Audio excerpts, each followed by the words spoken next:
Welcome to The Feast Life, where we empower you, the modern homeschool mom, to create a life and homeschool you love, one founded on faith, family, freedom, and fun. I'm your host, Julie Ross, creator of the award-winning homeschool curriculum, A Gentle Feast, and a certified Christian life coach.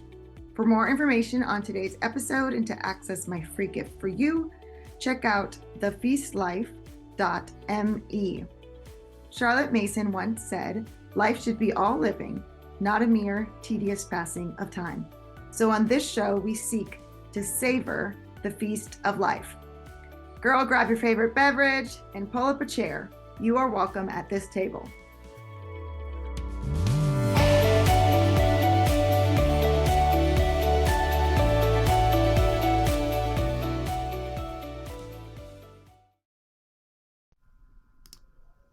Hello, welcome back to The Feast Life, where we believe homeschooling is about so much more than just checking off boxes. We believe it's about crafting a life that nourishes both you and your children. I'm your host, Julie Ross, and today I'm joined by the amazing Ginny Yurich from 1,000 Hours Outside, one of my favorite people to talk to about real life, real learning, and real freedom. If you've ever doubted yourself as a homeschool mom, if you've ever wondered whether you're doing enough, or if you've ever looked at the mess, the chaos, the toddlers running around and thought, is this actually working? Well, this episode is for you. In Ginny's newest book, Homeschooling, You're Doing It Right Just by Doing It, it is a breath of fresh air in a world that pressures us to perform and prove ourselves. In this conversation, she shares what she's learned after years of homeschooling 5 kids, creating a global movement around outdoor play, and letting go of perfection. And we're going to be talking about the hidden value of multi-age learning, how creativity and empathy actually grow, why your kids don't need a perfect plan, they just need a present mom, and why rest, not quitting, is the secret to longevity in homeschooling. So grab your favorite beverage, settle in, and take a deep breath. You're doing better than you think, and this conversation will remind you why. Let's dive in. Hey everyone, welcome to the Feast Life podcast. I'm your host, Julie Ross, and I'm here today with the amazing Ginny Yurich, who you might also know from 1,000 Hours Outside. Hey girl. I love being with you. I love it. I love it. When this opportunity came up to spend an hour with you, I was like, yes, I'm in 1000%. And we had so much fun when we went whitewater rafting and spent time together with our families. And it is just an honor to know you. Oh, you're so sweet. Are you doing any more trips? I meant to ask you that. No, here's the problem. It stressed me out so much to run those trips because I just felt responsible for everybody's happiness, which is probably just a character flaw that I have. I don't know what's wrong with me, Julie. We did 2 last year and they really did go phenomenally well, but I was like puke stress, for like weeks ahead and weeks after, and I hope people had a good time. So I just probably need counseling first. Okay, so today's podcast, we're actually going to be talking about codependency. No, I'm just kidding. Okay. Total side note there. Yes, Ginny and I went on an amazing trip that her group, 1,000 Hours Outside, organized to Moab. But you do so many great things. That's actually how I found you, was with 1,000 Hours Outside. I don't even know if you were calling it that back then, but you had a blog post about hiking in Asheville, and we were going on a trip, and I just Googled it, and I saw all your resources and recommendations, and so that's when I reached out to you, 5 years ago, and said, can you come on the podcast and talk about this concept? And then our worlds collided at these different homeschool conventions and stuff, and your podcast is just blown up, girl. Amazing, amazing. So I'm going to link that in the show notes. If you're not listening to 1,000 Hours Outside, you need to be doing that. But you talk a lot about I want to say that you were the first person that asked me to come on a podcast. You're the very first. And so, yeah, it probably would have been 5 or 6 years ago. It was always called 1,000 Hours Outside, but it was not always embraced. It was mostly like, you're weird. That was the sentiment. And so when you asked me to come on your podcast, I think I was like floored. I was like, Julie Ross, what? It was like, I have hit the big time. And I really distinctly remember that. That's so funny. See, what do you think changed? Why do you think is it embraced more? Is it just the message you just kept saying it over and people are like, okay, yeah, we get it? What happened is people tried it, and it's really just a lifestyle change. It's something that you attempt. And even if you don't hit 1,000 hours outside in a year, you hit 400. It really is life changing. Mhm. It solves a lot of modern day parenting problems, like issues with screens and issues with risk taking and all of these different things, like kids struggling with their mental health and well being, families feeling like they don't get enough time together. All of these modern day parenting problems that we have are solved with one simple change. It's not easy to do, but it is Right. simple to understand. And what happened was, is for a couple years, I was doing that. I was like, we're keeping track of our time outside. It's changing our life. It works for little kids. Our kids are getting older. It's still working. And after maybe 3 years, it might have taken 3 years, a couple other people tried three. There was three families that tried it. One in Virginia, one in Canada, and one in Georgia. These three families tried it. And I remember seeing the hashtag 1000 hours outside. Like I would put that on my stuff. It was basically just my own hashtag. And then one day I was like, someone else's photo popped up. Someone else Like, is who is doing this this. person? And it was those three that really it started the snowball. It started with three Mm. families.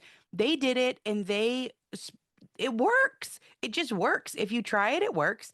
And they did it and it started from there. But it took a while. Yeah, I love that though, because that's how all grassroots revolutions start, right? It's just word of mouth and people trying things and going getting results and I love that and I love the movement and I love just the community that you've created. So on your podcast, you've talked a lot about this concept of 1,000 hours outside, a lot about play, a lot about just having this a different kind of approach to parenting, about the harm of screens and technology, even some like health and food and mental being. But you haven't really talked about homeschooling that much. I knew you were a Yeah. homeschooler because of the conventions and things. What shifted? So why a book about homeschooling? What made you go, okay, Yeah. now's the time to write Someone this? asked me that yesterday. First of all, a lot of people get their introduction into homeschooling through 1000 hours outside because they realize that when their kids are playing outside, as toddlers and preschoolers, they are learning a lot and they are growing. And you can see that they are thriving and growing without a ton of parental input. So I've gotten a lot of messages over the years about that, about how Mm. 1000 hours outside was this sort of launching point into homeschooling. The parent just felt more comfortable. But also, we've got kids that are toward the end of high school and hitting these teen years. And I would say that choosing to homeschool is the best decision we ever made as a family. Hands down, hands down, the best decision. And I was very nervous about it at the beginning. We Yeah. have a lot of kids that were right in line, a lot of little ones at the same time. And so I definitely did it in a way that I wasn't expecting. I wanted to be very systematic with it, and I wasn't. It was a lot more chaotic than I hoped it would be. And then here we have these kids that are wonderful kids, and it didn't really matter. And I want to give the message that, especially if you're in those early years and you want to homeschool, but you're nervous, the message that you're going to do it right. And that there are, because of the way that homeschooling is, just by its nature, not based off of what curriculum you choose or what your schedule is or what your philosophy is, just by pulling your kids out of a system, you are doing so many things already for them.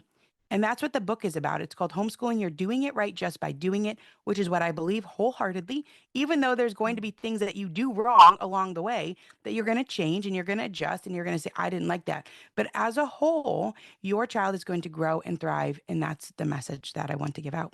I love the subtitle so much because I feel as homeschool parents, we can get into this. There's only one right way to do it. And this expert said, this is the way, and I have to do it this way. And then it's hard and it's frustrating and it doesn't match our values really or what we are as people or our lifestyle. And so I love that and you're so right. You created a movement that's creating a lifestyle, and homeschooling definitely fits into that lifestyle. And so it's not just here's the boxes, we're educating our kid this way, but we're actually creating a life, and that's like why it's called the feast life, right? Like Yeah. life should feel like a feast that we're savoring, not Yeah. for our kids and for us. And homeschooling allows it's a part of that whole big picture. So I'm curious. Okay, I just have to tell you this, and then I'll ask the question. I did not know you were a high school math teacher until I read this. I don't know how I missed that, but I could totally see it now because your books are always so well written and full of research. And I could tell, like, by your podcast interviews too, like, you're very analytical and like deep reasoning person. So it makes sense now. I'm like, oh, okay. But when I first read that, I was like, she taught math? Really? So, I know. Isn't it interesting? I actually really struggle. We talked about this right before you hit record, but I have this book coming out and I'm trying to get the word out about it. I think it's an important book. yes. And this is the second book I've done with Baker Books. And creativity is not my strong suit. I am very analytical, black and white. Give me the formula. So this Mhm. has really stretched me quite a bit. I feel it in my soul. I feel that stretch of Mhm. doing something that I'm not naturally good at.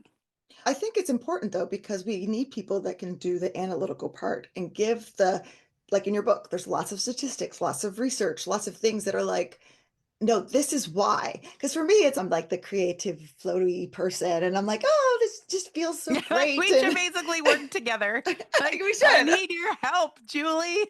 But then I also appreciate like having the concrete evidence. And so I think when families are making decisions, you're going to have both and, right? You're going to have the people like you're talking about that did 1,000 hours outside with their preschoolers and toddlers, and they love making the mud pies and having these reading these beautiful books with their kids, and they're like, yes, I want this lifestyle. I love the freedom that we have. And then there's others who are like, I need the facts. Am I going to mess up my kid?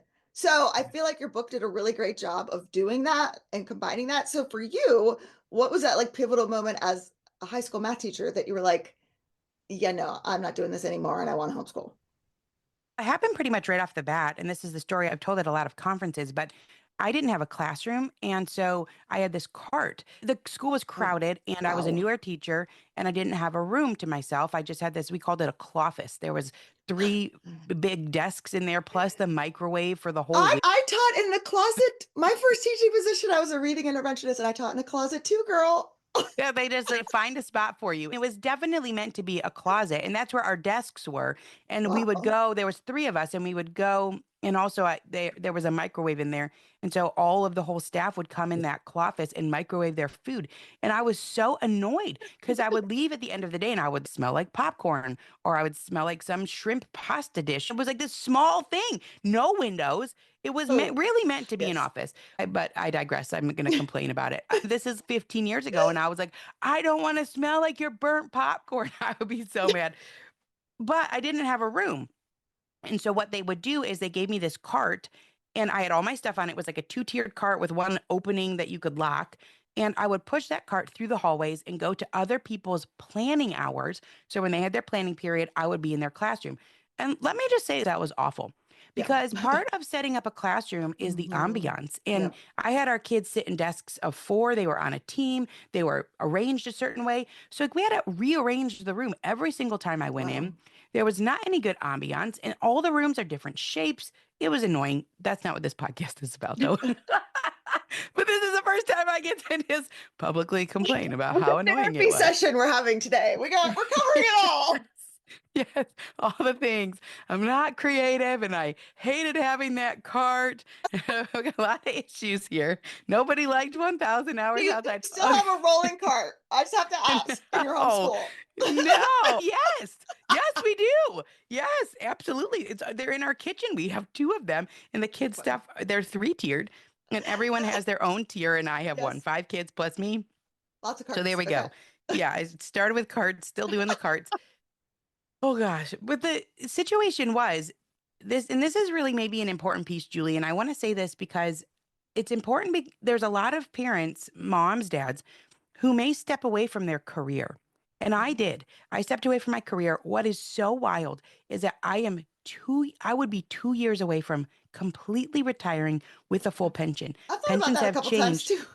Yes, 2 years. I've got a girlfriend that was went to high school with me. We went to college together, and she stuck with it. And I ran into her the other day, and I was like thinking, oh, Mm, she's probably 15 years in. She was like, oh no, I'm gonna retire in 2 years. I was like, oh, I made a really different decision. mm. However, sometimes we think that all of that work that we put in and all those experiences we had were a waste.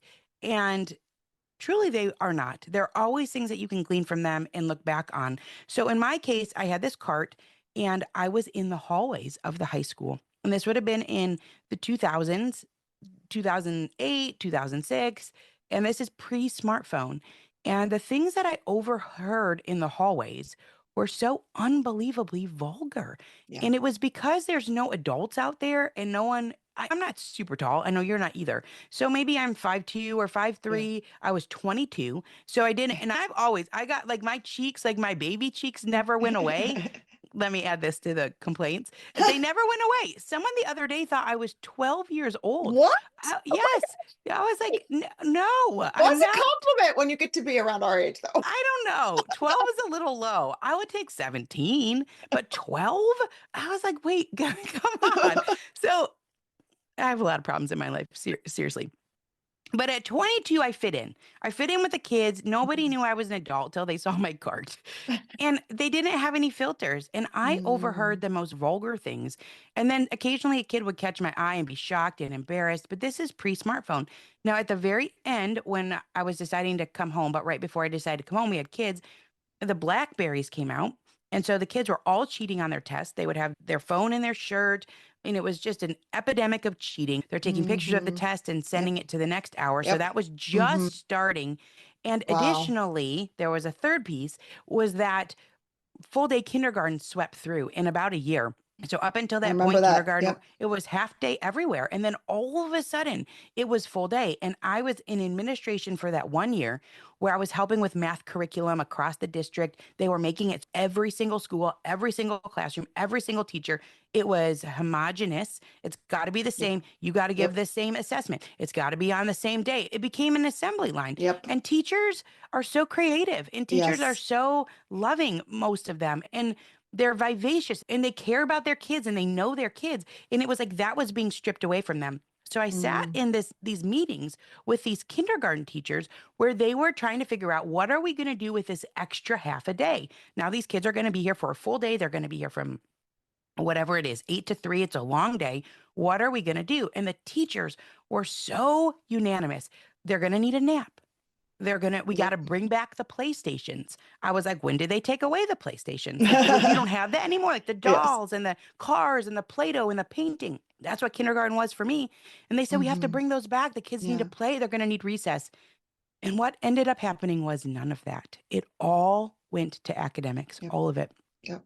that second part of the day. And so those were the factors that Wow. caused me to know beyond know before we even had our first kid that we weren't going to do that. Wow. That I so can totally relate to that because I was a kindergarten teacher at the time. So I very distinctly remember all those conversations. And it's just, yeah, this definitely shaped my view of play and the importance of young children playing, which I know you also hold as well. Wow, that's amazing. So you were wanting to homeschool before you even had kids, or did you have kids at the time? I'm pregnant. Now, I didn't have kids You yet, were, but I okay. knew that, first of all, how can you be the biggest influence in your child's life if they're gone from 8 to 3? Or in our case, the bus Mhm. didn't get home till 4:30 for the kids.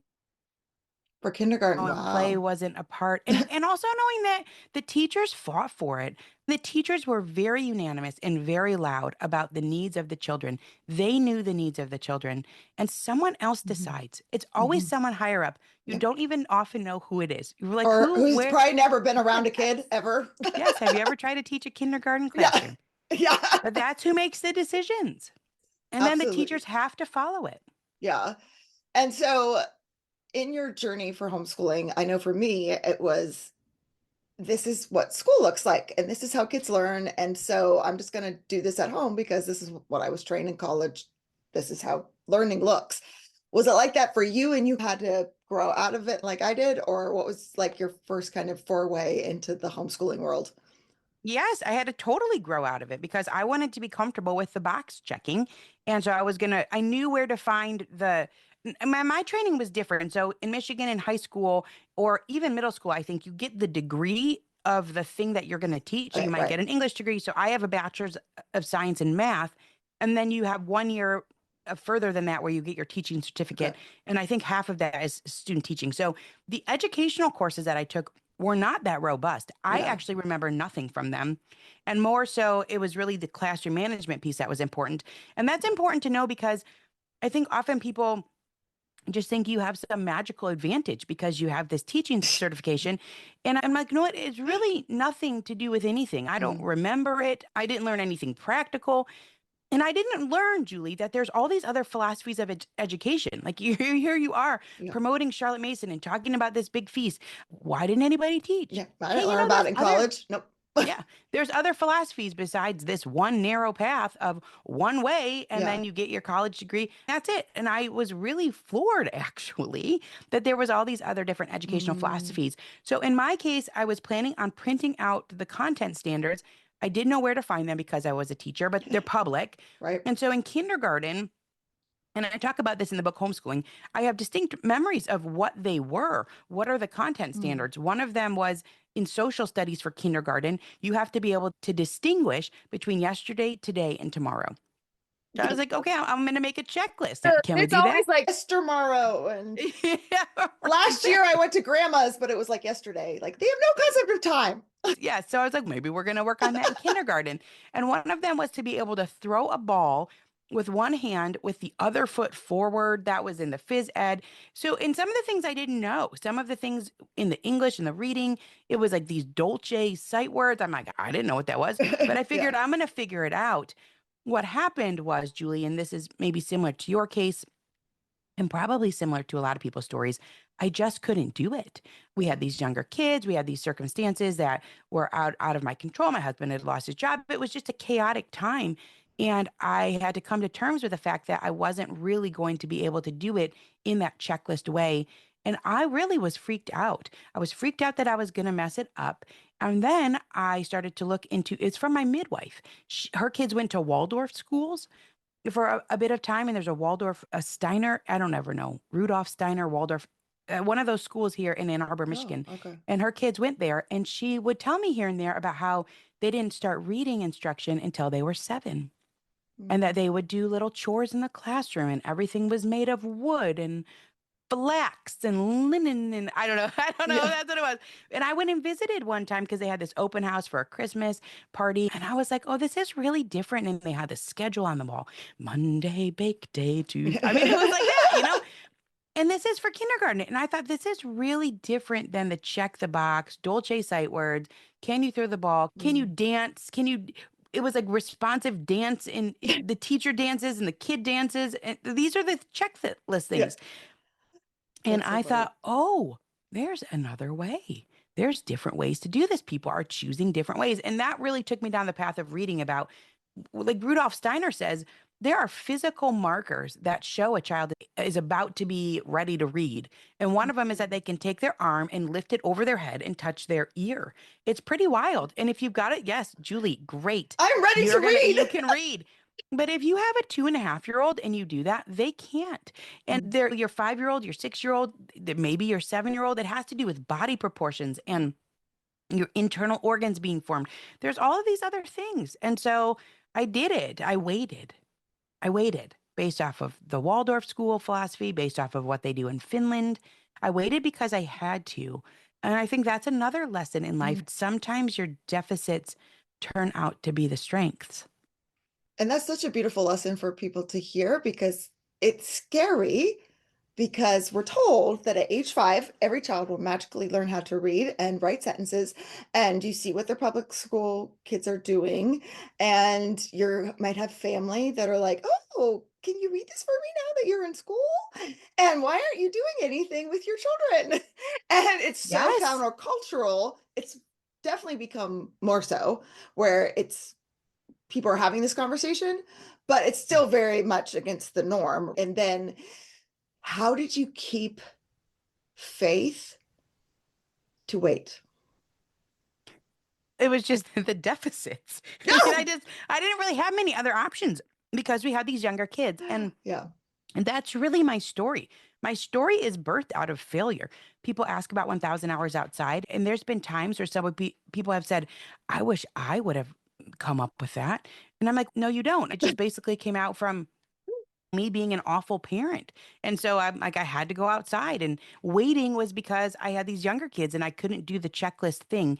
And so more so it was circumstances, but I did really at Mm. that point start to read, Julie. I started to read about different philosophies like the John Holt, like the Waldorf, like Charlotte Mason.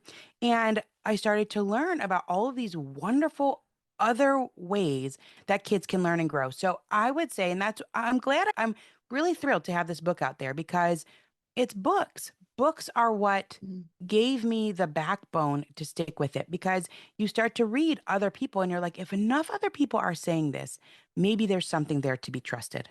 That's a really good point. And your book does a great job, like I said, of bringing in all that kind of research and hopefully can give parents that kind of foundation. But this is why I love you because you're so real. Like it's not, I have figured this all out and let me impart my wisdom to you, even though you're extremely wise, right? It's okay, I went through it. This didn't work. This worked. This is what I learned. And now I'm going to share it with you, which is really what learning actually is.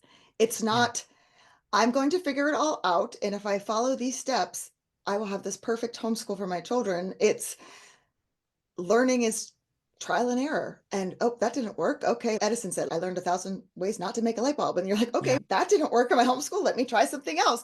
And it's being willing to be okay with that and not go, oh my gosh, that didn't work. This is the end of the world. And I'm completely messing up my child. Did you ever have freak out moments like that? What did you do when you felt I am failing? Let's just go outside. I don't really feel like I had that many freak out moments. I felt nervous about not doing it the typical way. But then when we hit 7, the kids caught on to reading so fast that it was really wild. I got to see it for firsthand. And there were a Mhm. few people that were like, what? There's 7 and you haven't done anything yet? And I really Yeah. hadn't. I hadn't done hardly any seat work yet. We did a ton of reading. We did a ton of time outside. We did cooking and all of those types of things, but we hadn't done an actual curriculum. I bought one, but I didn't use it. So there we go. I'm sure tons of people have done that. Oh yeah. But this is part of the book. This is in chapter 6. This is in chapter 5. Some people always know their book chapters. I'll interview people and they'll be like in chapter 17. I'm like, how do you know? I'm like, all right, I've got my book next to me for reference. I don't know which order I put them Yeah. in. I don't have it memorized. But part of homeschooling, this is what I've learned, and I know that we're right in alignment on this, and we've talked about it in person, is that so much of homeschooling is, and so much of learning, not even homeschooling, so much of learning and growth is modeling. And Mm, one of the things that you're doing right as a homeschool family, just by choosing to homeschool, is you are being around your kids and you're modeling how to craft a life. You're modeling yes. those little adjustments and tweaks that you make along the way. I think because we both have this experience of being a classroom teacher, we know, and just being a kid, we know that the kid has no insight into what's going on behind the scenes. They're just told what to do every day. They don't know. They don't know how you made the lesson plan, why you chose Yeah. to do that, that these edicts are coming down from on high from someone who, has never been with a child, it Mhm. appears. They don't know any of that. But when you're in your home and you're saying, ooh, that didn't work, or oh, I really want to get back to our rhythm, or this happened and it blew up our schedule. So we're going to rest for a couple days, or we're going to go to the zoo and then we're going to try again, or that curriculum, Mm, nobody likes that. You seem to learn best this way. All of those little things are modeling to a child. Like you said, first of all, it's okay to have something that you walk away from. It's okay to mhm, be like, nah, that didn't work. Let's try something else. And to live your life in front of your kids is so valuable. It's something that nobody mm. really talks about. But what's the value there? And you and I have talked about as our kids have gotten older, that they've been able, like I put out a video this morning and trying to promote the book, something new that we're trying. Like, this is not my forte. I'm not super creative, but I'm like, make these videos. And I have one of my sons, that's what he wants to do for a career. That's So I'm awesome. able to pay. This Mhm, goes in his portfolio of work as something that mhm, he's done. He's helped with a book launch. This is start to build that up. And they're able to do real world things and see, how do you launch a book? Maybe someday he's going to write a book yeah. and he's going to have some experiences because it's been modeled for him. And that works in so many areas. If it's just how to figure out your dinner schedule, how to figure out your grocery shopping, how to figure out, do you care that the laundry's folded or you fine to keep it in the baskets? Even Mhm. that, even just to be like fine with letting some things go. Kids are learning Well, so much.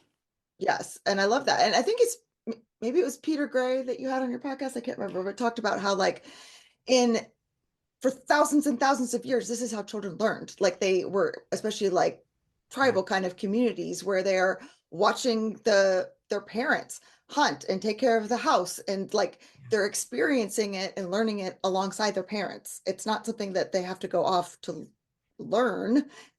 Yeah, and they were brilliant. That's Yes. another thing that when you think about these tribal, different cultures, you think there's almost like this, I don't know, I guess, a view that they were like, "Ooh, they're just Yeah. hunting and they're just picking berries." They're just But surviving. I couldn't do. they had to know so much. They had to know which mushrooms were poisonous, and there was such a slim margin of error. And I've read books that Mm-hmm. talks about if you were to talk to one of those kids and really know, they know how to start a fire, they know how to make an arrowhead, like all of the things that they knew were so phenomenally deep, and there was a breadth to it. And they learned it just by being around and multi-age experiences, and they're learning the culture of their time. Yeah. So in your book, you talk about several things that you're doing just by homeschool. So let's touch on a few of those. One of the ones you Yeah. just brought up was multi-age experiences. Hmm. So by giving your kids, by homeschooling, and even if you're homeschooling one child, right? Yep. You could be in homeschool groups where there are multiple aged children because they don't separate them by their age. This crazy Right. thought of like, where did that come from? Let's put all 14-year-olds around each other all day long so that they only think like 14-year-olds. That's wise. But what have you seen in your family as one of the gifts of you're doing this right because your kids get these multi-age experiences? What do you mean by that? And I do agree with you. I agree that if you're an only child, first of all, it's multi-age because you're with your parent, but also you're out in the community. Even if you're not doing a co-op or anything like that, you're definitely rubbing shoulders with people of all different ages. And a lot of times it's grandparents or aunts and uncles, there's extended family, there's cousins. And so you're not 40 hours a week with a whole bunch of other kids that are exactly your age, which breeds bullying and contempt and competition Yep. just by the nature of it. Not anybody's fault. Yep. It's not the teacher's fault. It's just the way that life is. It's the way that things are. And have I felt it? I have occasionally been in situations where I'm like with a ton of other women that are exactly Oh, pretty much my age and stage. And yep. you're, oh, it was actually, I felt it. Remember when those really tall boots were in style? Oh, the hunter It was like boots. people would wear, yeah, That yeah. And familiar. okay. So, anyways, I've been out of style the whole time basically. And I remember being at a place and being like the only one without those tall boots. And I was like, oh, I missed the memo. So it does. You Yep. automatically are looking around and comparing, and you don't do that when you're with a more diverse group of people. So I'm going to Right. tell this one story. It's actually one of my favorite stories because I often think that we look at these deficits. Like we want to teach our 8-year-old and we want to do the science curriculum with them, but we have a baby or we have a toddler. And so it's Mm, just chaotic. mm. There's a man named Steve Demi who wrote the math UC Yeah. curriculum, which we like. I'm a math teacher. It's very systematic. We've really liked that curriculum. And I heard him speak one time and he said, the hardest thing about homeschooling, I was like, ooh, what is it? I want to know. What is the hardest? And he said, is a toddler. And I was like, yes, and I think amen. there's I lots mean, of parents listening going, Amen, 100%. yes. And then when we started homeschooling, I feel like I had 4 toddlers. There were Yes, so me many too. of I them. had three under the age of 3 when I started Yeah, so homeschooling like my they were school age all kids. Yep. toddlers. Yeah. Yep. And so you look at that and you think that is a negative. If only Mm. all of my children were 8 at the same time. If only Right. it looked like this systematic thing I could do like the public school system or private school system. But I read this book about empathy by this woman named Michelle Borba. And she was talking about this program called Roots of Empathy, which I think they do in Mm. Canada and maybe it's spread out. But the basic premise is they basically hire out a baby and they bring these Oh. babies into the classroom because Mm. kids are not learning empathy. They Ooh. can't empathize, they can't put themselves in someone else's shoes. And so they're hiring out babies. Wow. And they would bring these babies in for the full 9 months of the school year. Every month, the baby comes in once a month. So the children are watching the baby grow and get Oh. older. And the whole point is that they sit in the circle and they're trying to figure out how the baby feels. Don't talk too loud. Don't Mhm. startle the baby, all of these things. And they're paying attention. They're learning to pay attention, obviously, because babies are very dramatic and they're going to show you their emotions. It's a Yeah. great idea. Yeah. And there was a story in this book Mm. about empathy by Michelle where all of a sudden the thing ended and they couldn't find the baby. It's like, where's the baby? Where the baby's not in the circle? Where'd the Oh baby dear. go? Oh dear, yes. Where is the baby? And they found over in the corner that there was this middle school boy that was holding the baby and Oh. bouncing with the baby, and he'd had a really hard life. This is the story that she tells in this book, and he'd had a hard life. Maybe his parents are in jail or these different types of things. I had students that had really hard lives, Me too. hard life, and he says to his teacher, "If no one has ever loved you, can you still be a good father?" Oh, you're gonna And make me it's so cry. It's so deep. It was such a deep thing for that child to think and to say and to feel. And it just showed the power of a baby. The power of a baby. And I think we look at that as a society, as a mother, as a father, as someone who's even outside of the circle of homeschooling and be like, yeah, they can't really teach well. How are they going to teach if they're not going to do it right if they've got a toddler and baby at home? What that 9-year-old is going to get the short end of the stick. And it's not true. It's not Mm. true because multi-age experiences, and we can easily see how the older helps the younger. That's Right. easy to see, right? The younger one's going to follow after the older one. They're going to try things that are harder. They're going to Yes. climb a little bit higher, that type of thing. And so Yeah. we look at it like the older kids are getting shortchanged because there's these babies and toddlers Mm. around. But that is not true. Those babies and toddlers are teaching the older kids so much about life and Mm. empathy and how to adjust for someone else and how to pay attention. So the multi-age piece, I mean, that Peter Gray talks about that. I think he's probably the country's expert, maybe the world's expert. His main book is called Free to Learn, but that multi-age experiences are one of the best ways to learn, and that he calls school a prison. I I know. He was doesn't mince like, words. I know he does not. And you know what he says? He says, I have it right everybody here. knows it. Yeah, he says, everybody knows it. I know it's on my shelf behind me. He says, school is a prison. Everybody knows it, but Mm. people are too polite to say it. And his whole premise is that Mm. we are basically stealing those multi-age experiences from kids. And it's not just for 1 year. It's not. It's for 13 years. It's their whole childhood, basically. Yes. And then we wonder why people are so self-centered and into their own Yeah. world. And it's because we had them be that way for so many years and they never got to experience it. And yeah, I love that. I know that has to be so encouraging because I know the moms that I work with feel that a lot, that if only I didn't have these toddlers or babies distracting us, then my Yeah. homeschool would be perfect. It's like when I ask, what's your biggest struggle in your homeschool? That is always the top one, or it's kids resisting school. One of those two are always the biggest struggles that people have. And Yeah. it's, yes, like you're saying, I love that concept of empathy. And it's interesting because, that study, the Project Oxygen that Google did of their top employees, STEM skills were last. The top two skills were creativity and empathy. There you go. And what How what do we will teach you do? empathy? Yes, with babies. There's no workbook page for the empathy. Yeah, you It's, teach it yeah, with it's by babies. being multi-age experiences, being around people, which you get naturally when you're homeschooling, all these different ages, but also in the stories that you're reading, right? Like you said, can you put yourself in someone else's shoes? If I'm just reading a bunch of facts in a book, no, I don't know what it was like to be part of the Little Rock Nine. But if I'm reading a book about segregation through the eyes of this teenage girl, oh, I can't really, but there's a part of me that knows, oh, that must have been so hard. Yeah. And you start to develop that empathy and you're able to think outside of your own little world here, which is so important. And then that creativity piece, like we are talking about, that comes in as well. So how have you seen let's talk about creativity for a second, because that's so Sir Kenneth Robinson, his TED talk is, do schools kill creativity? The short answer is Right. yes. So I'll save you 20 minutes of the TED talk. Yes, and quickly. It kills it pretty Yes. quickly. Yes. And so I think that's what a lot of these parents probably see from doing your 1,000 hours outside, is how play and being out in nature builds creativity. And they're like, I don't want this to die inside of my kid, Yeah. because we're all born with such amazing amounts of wonder and awe and creativity. But you're Yeah. right. So how do schools kill it out? And then how, just by homeschooling, you're giving your kids freedom to explore that. And I think we're also born with self-reliance. That's another thing. We're born with this drive to do and complete and join in. That also gets kind of kicked out of the system because you're just told what to do. That's what kills creativity, is just being told Being what told to what to do. And that drudgery of just, oh, I don't want to do this. And then you run out of time. So you're told what to do. It takes up this such a large chunk. It's 15,000 hours of do. childhood. Wow. So there's that piece of it. There's also the piece that it's time. There's no time for boredom then. Creativity is born out of boredom, Yeah, and you have a whole which chapter we're about that, which is so good. which we're so scared of. We're so Yes. scared of because kids come. I think it's twofold. First of all, kids really whine and complain about it. Yep. And so that's annoying. And Yep. that's really something that you don't want to have to deal with. The other thing I think is that we're afraid that if we don't feel all the time, we're not a good parent. There is a cultural Mm. message. You got to enrich, Yeah. enrich. If you've got 10 minutes, you should be enriching.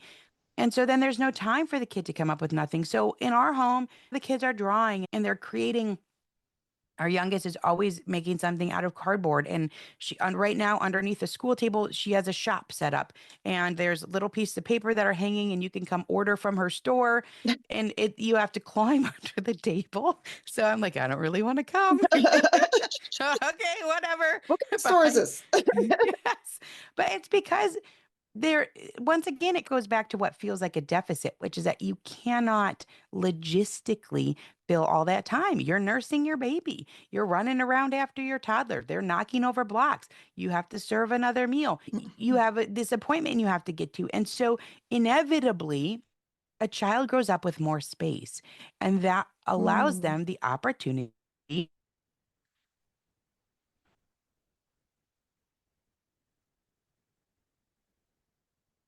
is shifting very rapidly, and it will continue to do so. It's only getting faster. Then you want to be creative, and you need to be resilient, and you need to be flexible and have grit and all of those types of things, which just go hand in hand with home education. It allows so much more opportunity for boredom, but that's when imagination takes root, is having that free space and that creativity. So I love that. Yeah. And I love that we're giving our kids that gift. And I think we really need to see, and that's why your book is so great, because we are giving our kids such a gift. And it Yeah. takes some of the pressure off to see all the opportunity that we're providing for them that's technically not even school. If Yeah, that's, exactly. Well, yeah, and you don't measure that. No one is like, how creative are you in comparison to yes. last year? And how empathetic are you in comparison to last year? And do you have resilience? People tag me Yeah. a lot with 1,000 hours outside, and they'll tag and they'll say, we made it 4 miles on our bikes. And it's a little kids, and they're on those balance bikes, which are so cool, the ones where they pedal with their feet on the ground. Yes, those are We so made it great. 4 miles. And you're like, that's a lot of stamina. That kid has a Mm, lot of stamina. Is that measured? I think stamina matters. I yes. think that a lot of these things matter, and they're not measured. And so when they're not measured, it's like we don't value them. And yet, in this day and age, and it may not have been this way. It may not have been this way 30 years when you could when you could get a career and just stick with it and plug and play. I've got this career. I'm just going to go. I'm going to retire when I'm such and such an age. I'm going to Yep. have a pension. But we don't live in that world anymore. And we haven't for Mm, a while. So if you've got your kid on this assembly line approach toward something that doesn't exist, it was like there was an assembly line approach toward an assembly line. But now we yes. have an assembly line approach toward not that, toward Yeah. something that's very diverse and chaotic. And you have to be on your toes, and you have to be able to adjust. And so it just doesn't make the sense that maybe it used to. And I don't know if it ever really did, but it maybe made more Yes. sense when there was more of these 30-year type careers. Yeah, I 100% agree. I had a lady on my podcast recently. It hasn't, yours will air before hers, even though I recorded it, but she's been a career expert for 25 years. And she was saying that now statistically, someone will switch careers 6 times, not just jobs, Yep. careers, like completely different things. And so, are you giving your kids, like you're talking about, that resilience, that creativity, that drive, so they are able And the to kind of switch? social skills. Okay, Yeah, oh we yeah. talk about that too. If they're going to change 6 careers in the course of a lifetime, that means you're going to have a lot of coworkers and a lot of bosses and Yes. a lot of clients. And can you interact with them? That's a whole Mm, other piece of home education, is that there is a lot more time for those interactions. You don't have as much work, and especially in this day and age, because kids are not getting all of that recess time. That's where they would have learned it in the past, and they used to get mm, it, but they mhm. don't anymore. In the district I grew up in, it's one 20-minute recess in the afternoon, one plus lunch, which is 45 minutes, which includes lunch, Yeah. going to the cafeteria, washing your hands, maybe using the restroom.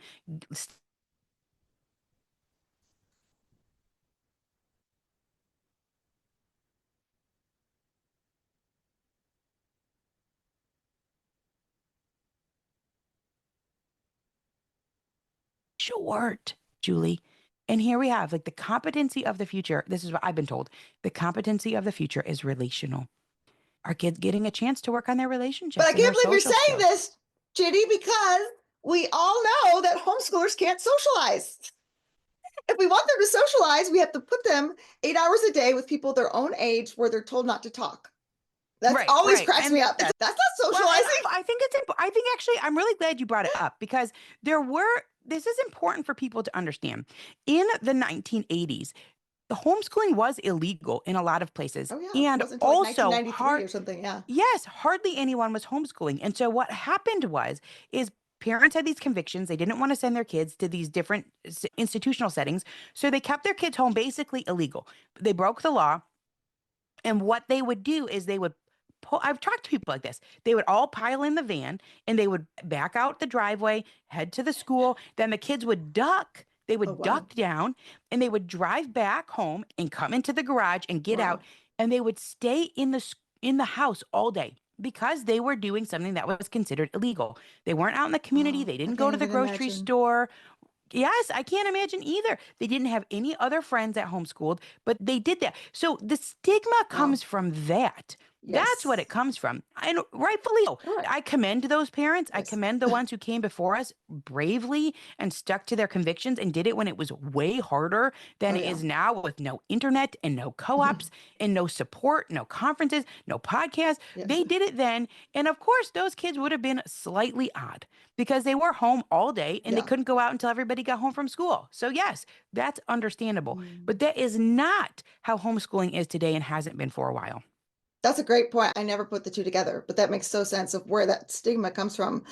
But like you're saying, they actually do get those relationships, not just with their family and like the multi-age experiences, but by being out in the community, by actually having life Yeah. help socialize you. And really what like they're saying, like about with the six different career things is that like your network, being able to network, know multiple people in multiple different professions is what's going to help you be successful because you're Yeah. going to change. Do you know someone who also does this? And you're out in the world and you're meeting people. Oh, I might be interested in this job that you never even thought of because you quote the statistic in your book. I talk about it too, is that most of the jobs that will be around by the time our kids graduate don't even exist today. So what are we actually preparing them for? I Yes, we don't don't know. know. We don't know. Yeah, but it sure seems like we know, doesn't it? It's so systematic and takes up so much of their time. And what Mm. really matters, I think, is that they have some time of their own. That matters. And that leads to a lot of life skills that can help in this rapidly changing world. Yes, 100%. Okay, so let's wrap up here. A parent is listening and they're considering homeschooling or they've started homeschooling, but they're burnt out and they're tired. What would you say to them? Take a day off. That's what I would say. Go Here's what outside. I would say. Yeah, I would say, first of all, don't quit. And one of the things that really was eye-opening to me is John Taylor Gatto. He has some phenomenal books. They have just such striking names. One of the names is called what's the hidden curriculum of compulsory education? Oh, yes. It's called Dumbing Dumbing us Us down. Down. Dumbing Us Down. He has a book called Weapons of Mass Instruction. Like, okay, people who came How do you before us really were feel about this? yeah, they like you can tell that these people lived before cancel culture. Because they're like, I'm just gonna say it. School is prison. We all know it. I'm just gonna say the things. But John Taylor Gatto said, and he said it is very well researched that when a child is at the right age and stage, and obviously kids have different things. Maybe they're dyslexic. Every kid is different. They're individuals. 100%. But for a lot of kids, when they're at the right age and stage, it will take 50 to 100 contact hours to teach them functional literacy, which means they would be at a place where they could learn anything and everything that they ever would want to know moving forward. And kids have different interests. They want to learn about something that you're not interested in. One of our kids really likes those. They're like these historical books of disasters. I can't remember what they're called, but about Survived? yes, yes. She is never without an I survived book. And she'll be like, in the Black Death. And we'll be like, I don't know about the Black Death. Honest. I don't know too much about the Titanic. I wasn't allowed to watch that movie. I don't know. And I'm sure I should have read about it more, but there's so There's much that so you can much. learn about. And your kid, they find something that's interested in them. And if they're functionally literate, then they are going to increase their literacy because they're going to find something that sparks Mm. their interest and they're going to learn more and more. So 50 to 100 hours. It means that you don't have to be at a desk for 6 hours a day doing school with your kid. The resisting school piece, which is really interesting that you brought that up. earlier, Julie, like we haven't really had that because it doesn't really take that long. I'm trying to take up not much of their time and give them Hmm. a lot of time that is their own. So you can be reading and it can be really enjoyable. And if you have an hour or two of seat work, then you can just keep saying you'd have to do 4 times this much. Yeah, And they right. start to understand that, right? That this is really only a little part of your day, and you're going to have a lot more of the part of your day to figure out on your own. So, do you have 50 to 100 hours over the course of a childhood? Yeah. Yes. So, it's okay. It's okay to take a break. It's okay to slow down. It's okay to go to the Mm, zoo. It's okay to go play outside. It's okay to spend a whole day baking. My advice is rest, don't quit. And that really is my advice for mm. everything. It's my advice for entrepreneurship. It's my advice for when you're trying to learn something new. It's hard. There are hard parts of life. So take a 100%. break from it for a little bit. Take a break from what you've been doing, rest, and don't quit. And if you are afraid to take the leap,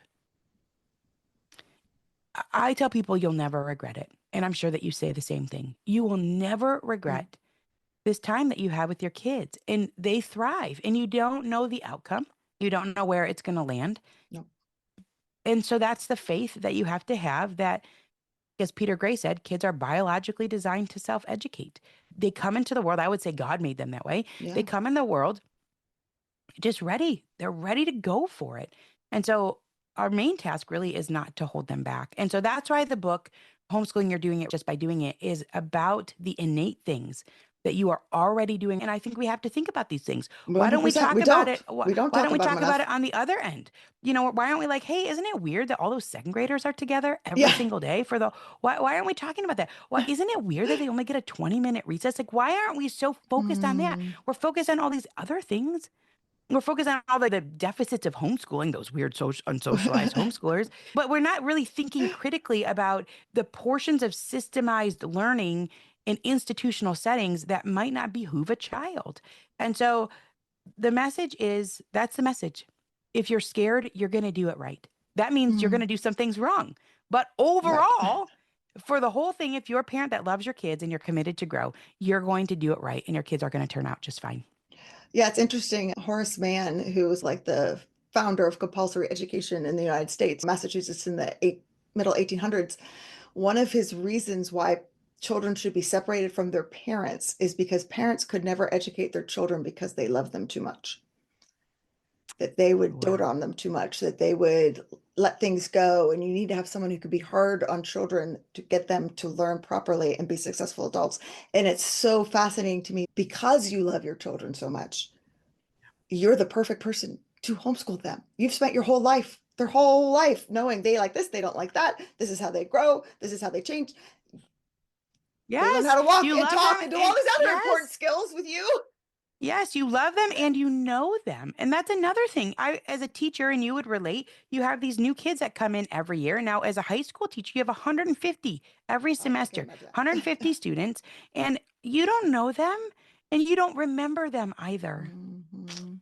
You Yeah, I had a remember a girl come up to few. me at the restaurant the other day. She's, Mrs. Ross, is that you? And I'm thinking, oh my goodness, who are you? Who are you? She's, you taught Yeah. me back in fifth grade. And oh, like, of course, she doesn't look anything like she did when she was 10. So I feel like a little better. I'm like, oh my gosh, she Yeah. looks so different. But I was like, gosh, I don't, I remembered her Mhm. when she started talking, but it's, yeah, like you can't possibly know everything about all these 150 children. So Yeah. just by being their parent, so maybe we could all just breathe Yeah. and release some You're pressure. doing it right. You're You're doing it doing it right right just just by by doing making the choice to doing it, to do it. I don't know. I it's botched so that, even though it's the subtitle of the book. okay. So tell us the name of the book with the subtitle and where they can find it. Okay, listen, buy it on Amazon because that's the best place to And buy it. are you Or doing a bookstore, but sometimes they're pre-order not bookstores. things too? Yeah, there's pre-order things. You get the free audiobook, which is a cool thing. It's basically like 2 books for one. So the book is called Homeschooling. You're doing it right just by doing it. You can get it probably anywhere books are sold. That's what people say. I'm just going to repeat what everybody else says. I hope it's in bookstores, but sometimes your book doesn't end up in bookstores. It's like a surprising thing that I learned with my Oh, last book. You're like, oh, it'll be at Barnes and Noble, but then you're like, oh, I guess not. It's not oh, there. So where is? obviously, you can get it on Amazon and you get the low price guarantee. So that's a good place to go to get Yes, it, but I'm sure you can get it wherever books are sold online for sure. Homeschooling, you're doing it right just by doing it. and we'll put that in the show notes and a link to your podcast because if they're not listening, they definitely need to subscribe and listen to that because again, it's reinforcing this message constantly with all the different people you bring on and the lifestyle that you can create when you are homeschooling and you are spending this time outside. So thank you so much for writing. I really do feel like this book is going to be so impactful. You did a fantastic job. Thanks, Julie. Thank you for having me on. I love what you do. I'm all about the feast life. And I love one of my favorite things you said at the very beginning was about how it made your life better too. You said life should feel like a feast. You said it right at the beginning. Life should feel like a feast, and for us too. And how many people's lives do not feel like a feast, kids and adults? So They this feel is like a they're decision. starving, right? Yeah. Yes. This is a decision for everyone. So But you're thank doing you. it right just by doing it. Yes. Yes, Thank you for having me on. I so appreciate it. Yeah. Thanks for listening to today's episode. Let's wrap up with some key takeaways. So number one, like the title of Janie's book, you're doing it right just by choosing this homeschooling path. I know homeschooling may feel overwhelming, but the act of stepping outside the system already is going to meet so many of your child's needs and set them up for success. You don't have to do it perfectly. Number two, multi-age learning builds empathy and life skills. Having babies, toddlers, and teens under one roof isn't a hindrance or a drawback. In fact, it's one of homeschooling's greatest strengths. Kids learn to adapt, care, lead, and empathize in ways traditional classrooms just can't replicate. Number three, boredom is the birthplace of creativity. When kids have free time, they invent, create, and discover. You are not responsible for filling every moment of your child's day. Remember, space is a powerful teacher. Number four, the system is outdated. You don't have to create it at home. In this episode, Ginny shared her own breaking point as a high school math teacher and the red flags that convinced her that the system wasn't designed with her kids' best interest in mind. And last but not least, rest, don't quit. Burnout is real, but instead of giving up, take a break. Trust the process. Trust is all going to be okay if you take some time to bake some cookies, go to the zoo, or play outside. The beauty of homeschooling is that it incorporates our actual life. And remember, homeschooling, you're doing it right just by doing it. Make sure to check out the show notes for a link to Ginny's new book, and thanks so much for listening.